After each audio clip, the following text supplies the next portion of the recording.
Hello everybody and welcome to a new video. This is Dolphin and today guys we have another video about Summoner's War. Today we're gonna talk about pick and ban phase in RTA. We're gonna have a look at it.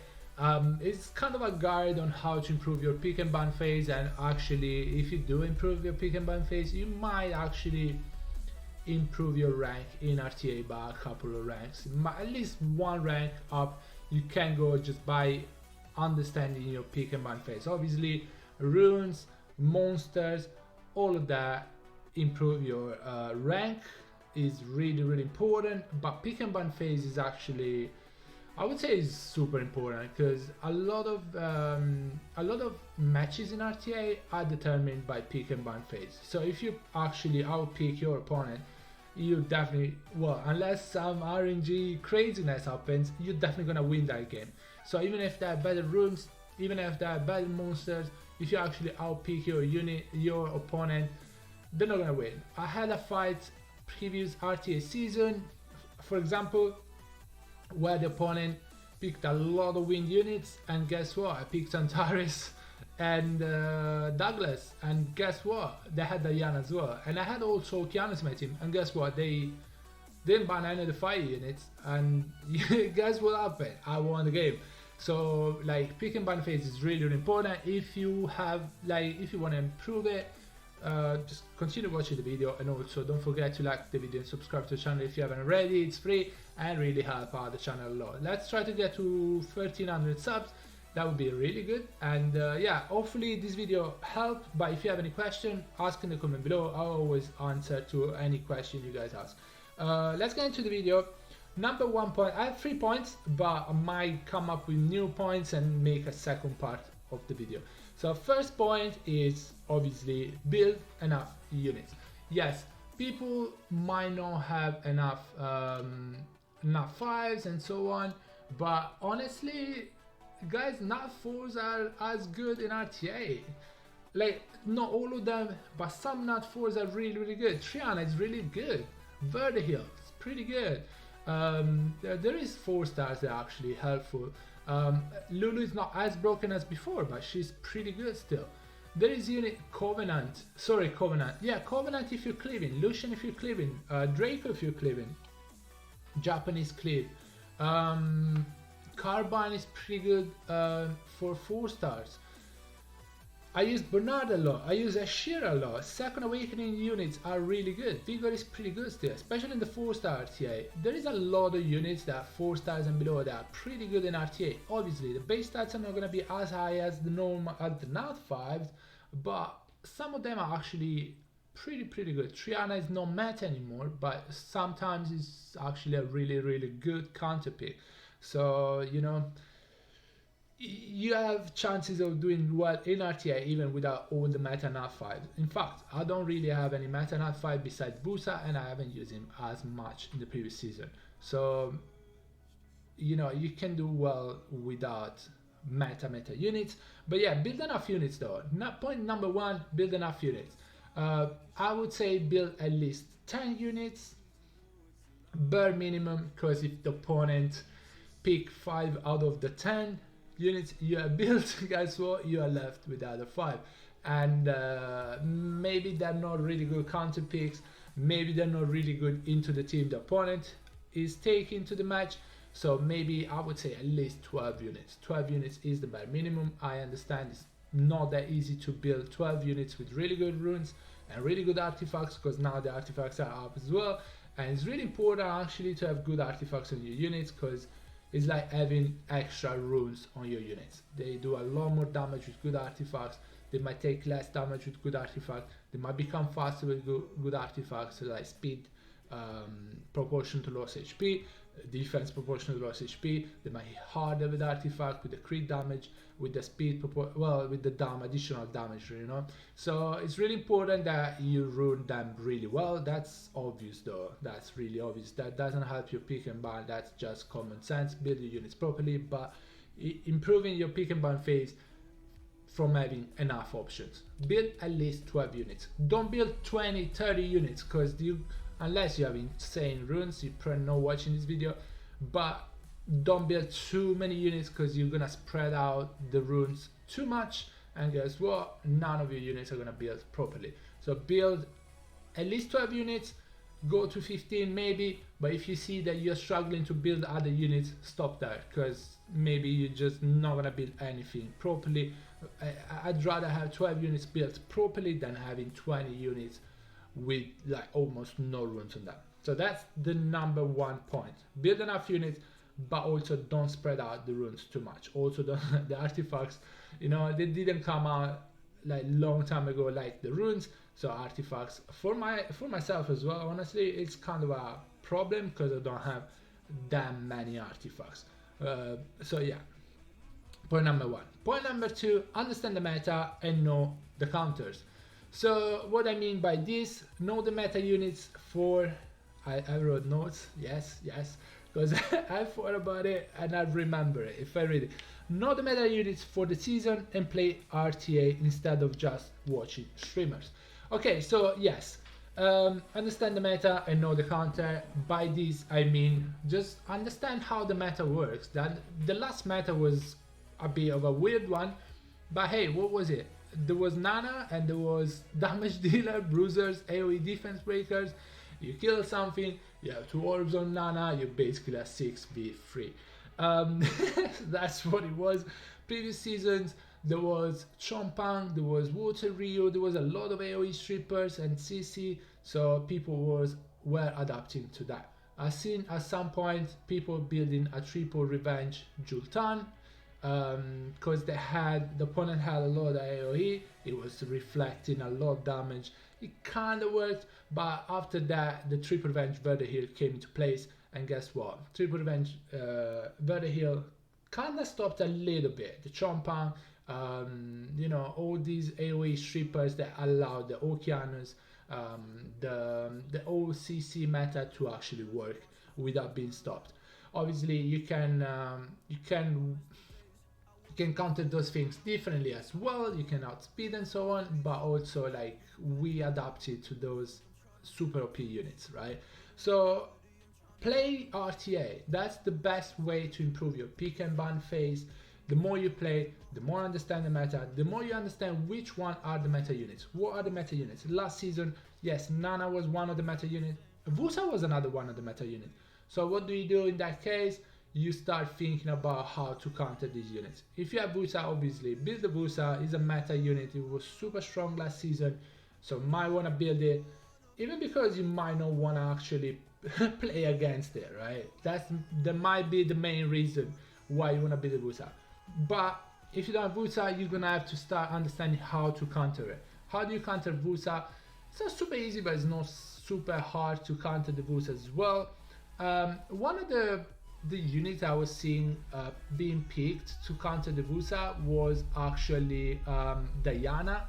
And Diana, obviously, she strips, right? But I don't know how good she is to counter the Vusa. I mean, she's obviously good, but then the enemy can counter pick the Diana with an Antares. Yes, that's a way, but also experiment other stuff. How do you counter Vusa? I started picking Bulwark. Bulwark is not the meta unit, but it counters Vusa pretty well. Every time Vusa buffs up, it gives so many stacks to Bulwark, and Bulwark can heal AoE by a lot, and also that does a lot of damage to the opponent. So every time Vusa buffs up, guess what? Bulwark gets stacks. Riley go into the meta because obviously she has a lot of immunity, she has some cleanse, she has a lot of heals, she has the passive, she has the fourth skill, which is a passive pretty much. Guess what? Bulwark counters that. So play RTA and experiment with your team. Yes, you can watch streamers, obviously. I watch Obabo a lot, and guess what? I enjoy watching him, and yes, I get good ideas on how to counter stuff or how to counter units and how to build my team.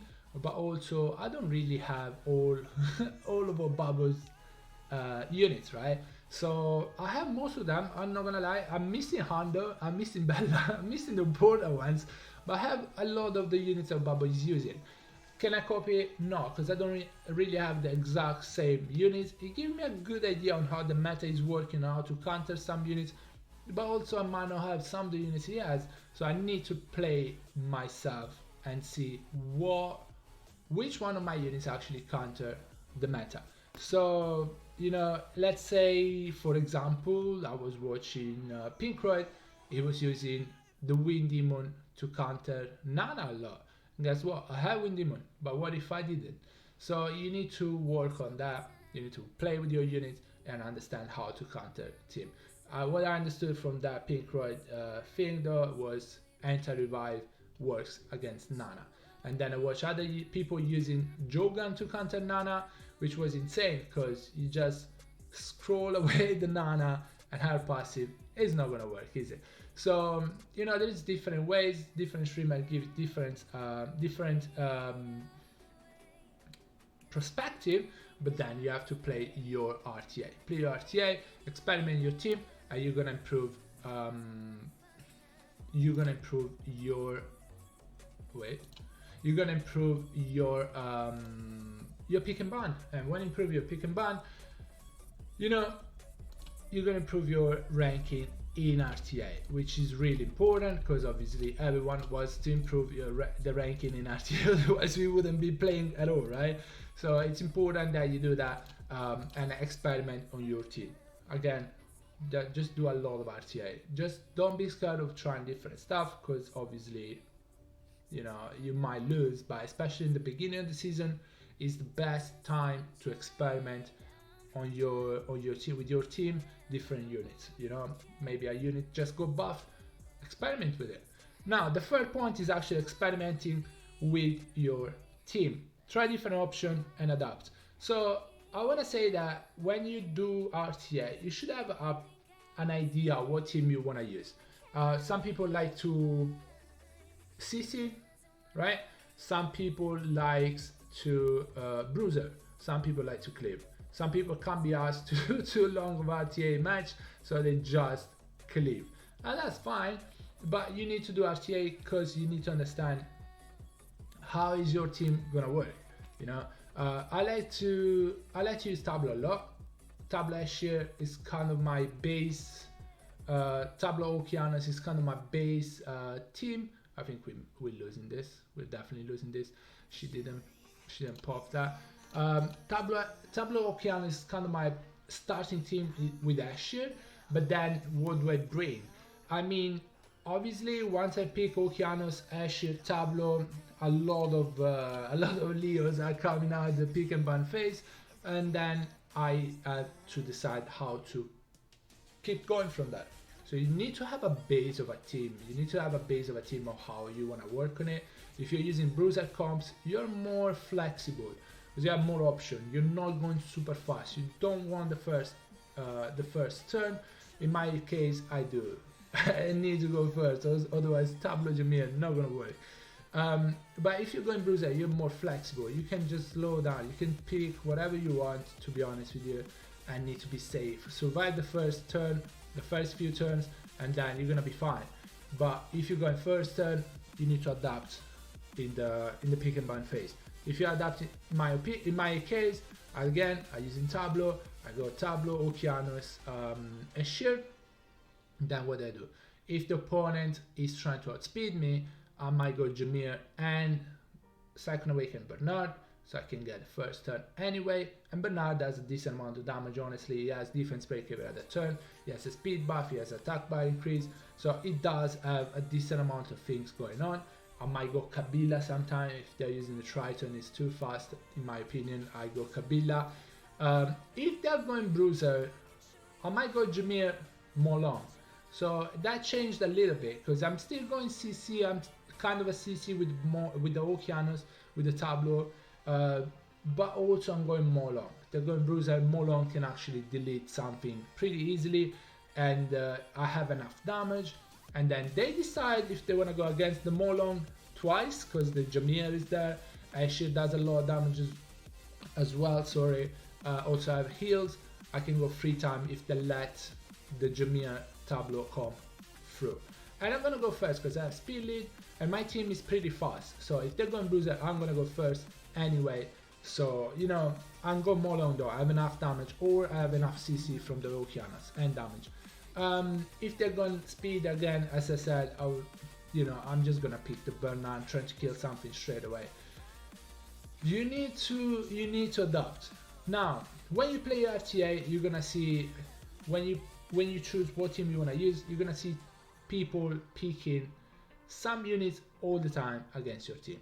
I fight against Leo like 80% of the time, and guess what? I need to ban it. Otherwise the tableau is gonna be useless. So you need to understand how to fight against some type of teams. You know, if you use a base team, if you're using a different type of team, using a cleave, let's say using a Japanese cleave with Bastet and Draco, guess what? You need to adapt to them. Because sometimes, they're gonna use the Leo a decent amount because they might stop your Bastet from moving before the Lucian, and Lucian doing application magic without the attack buff is not gonna kill anything. So you need to understand what other people are gonna use against your team and start adapting against it. How do you adapt against Leo, for example? Either you need to farm wheel runes, so your Bastet is gonna be swift wheel and be as fast as it would be if she was swift broken, ban the Leo, and then you need to counter the other units. So you need to adapt with it. You might go with the wheel runes again, and then Bastet is gonna go after Leo, and your whole team is gonna go after the Leo, or ban the Leo. And then also another thing is sometimes they go with a Bellio, with Triana and so on. So instead of going AoE damage dealers, maybe sometimes you can go single target damage dealer. Covenant, Kali, they do a lot of damage, single target damage. They can delete an Abellio, they can delete a Triana. So you might want to be adapting your team like based on that. Also, if you're using Draco Bastet, you can use Bulwark. Bulwark gets a lot of stacks out of the tube, and you can just do 50% damage with the Bulwark. If the enemy has a lot of buffs, Bulwark is gonna get more buffs. So you need to just experiment and try new stuff, see what works with your team. Obviously, you need to speed tune your unit, because if, let's say, my whole team, I have Tableau Violent, my whole team moves after Tableau, there's no point, right? If my Tableau is on Swift, yes, my Tableau is on Violent, my whole team needs to move before him, because then it does skill free, and my whole team moves again after him, you know. So you need to speed tune your team, but to improve your pick and ban phase, it's really important to play a lot of RTA, understand the meta, understand what units are meta and how to counter them. Those are the main things. Also experiment with your team, pick things that work with your team. Also try to pick things, or try to build things that work for your team and also are not known as much from other people. Let's say you're picking Vusa as a counter pick, yes, insane, but people know how to counter the Vusa. Instead, if you pick something that people don't know how to counter, it might be even worse for the opponent. Pick and ban phase is really, really important, guys. It gives you an edge on the opponent, especially if you don't have the best monster box. It gives you actually a big advantage on the opponent, on the match. It gives you a chance of winning the match, even if you have worse rules or worse like monster box. Guys, I feel like that's it. These are a few tips. I think the video is long enough, to be honest, but if you have any question, please ask in the comment below. If you have any like you're not sure about something, please ask in the comment below. Let me know what you think about the pick and ban, and how do you think you can improve it too. Guys, that is gonna be it for the video. I hope you enjoyed it. I really hope it helps though. I really hope it helps. And yeah, guys, thank you so much for watching. I'll see you on the next one. Bye bye everybody. Take care, guys. Stay safe. Bye.